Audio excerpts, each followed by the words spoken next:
What if I told you that every child carries an ancient secret, a drama scripted deep in the psyche, powerful enough to shape destiny, desire, and even the path to madness?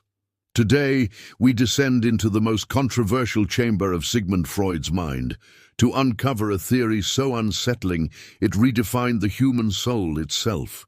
This is not just psychology, this is legend. Before we unlock the Oedipus Complex, we must meet the man who dared to voice it, Sigmund Freud.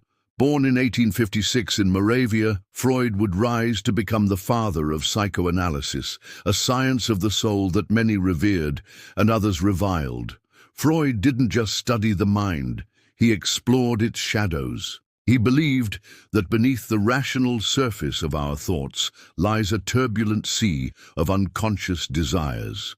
Ancient forces, driven not by logic, but by instinct, repression, and the echoes of childhood. But in this ocean of human psyche, one idea sparked a tempest: the Oedipus Complex. Freud named his theory after a myth, a tragic Greek tale that is more than a story. It is a mirror to the human condition. Oedipus was a prince doomed by prophecy. He would kill his father and marry his mother, the oracle declared. Despite every effort to avoid this fate, Oedipus fulfilled the prophecy unknowingly, and upon discovering the truth, gouged out his own eyes. Freud believed this myth wasn't just poetic tragedy, it was psychological reality.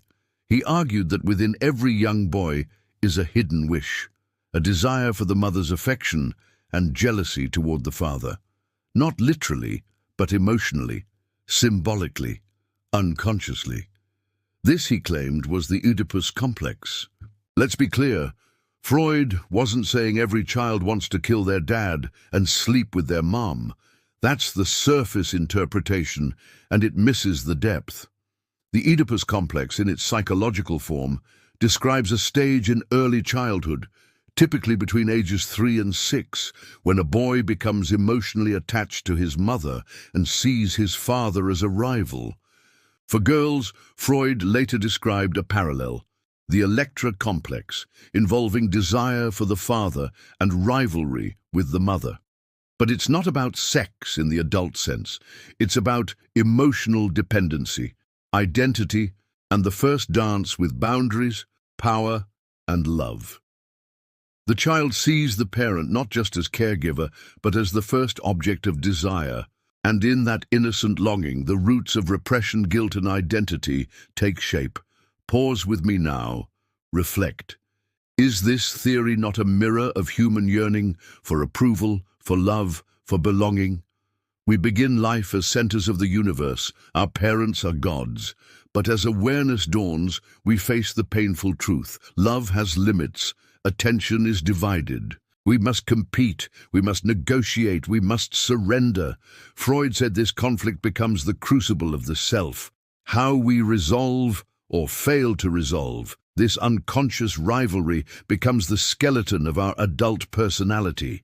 Think of the man who can't commit, the woman who seeks partners who remind her of her father, the leader driven by authority, the rebel obsessed with overthrowing power. Freud's theory whispers, it all begins at home, and home is not just a place, it's a psychological battlefield. Not everyone agrees with Freud.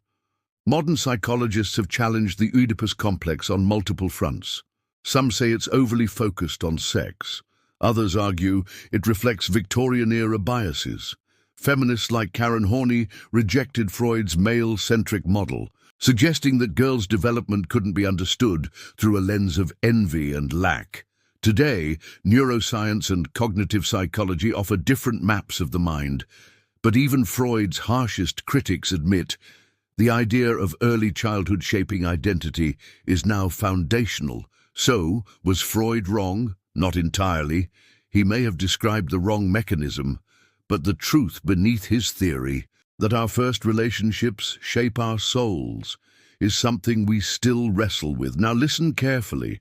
Whether you agree with Freud or not, the idea holds power because it speaks to something deep, primal, unspoken. In neuro-linguistic programming, we say that the map is not the territory.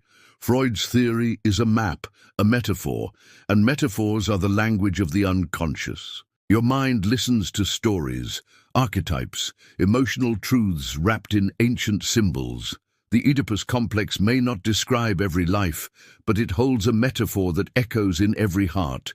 The journey from dependence to independence, from child to adult, from the dream of being everything to the reality of becoming someone. So, what can we learn from this legend? First, that your story began before you were aware of it. The patterns you live out today, your attractions, your fears, your struggles for approval, may trace back further than you imagine. Second, that facing your inner child isn't sentimental, it's strategic. Freud believed that to heal, we must remember, bring the unconscious to light. And third, that transformation begins with awareness. When you understand the origin of a wound, you stop being defined by it. When you name the pattern, you can reshape it. When you accept the inner conflict, you unlock inner peace. You are not doomed by childhood. You are informed by it. The Oedipus Complex is more than a theory. It is a legend within a legend. In every generation, we tell stories of identity, rivalry, love, and loss. From ancient Greece to modern therapy rooms, we chase the same questions. Who am I? Why do I feel this way? What made me who I am? Freud gave one answer. You may choose another, but never forget. The past is not dead. It lives inside you. Until you face it, it rules you. This has been Chronicles of Legends, where psychology meets myth and myth meets truth. If this journey into Freud's mind intrigued you, subscribe for more deep dives into the stories that shape our world and our minds. Comment below. Do you believe in the Oedipus Complex? Or is it a ghost story of science? Until next time, awaken your legend.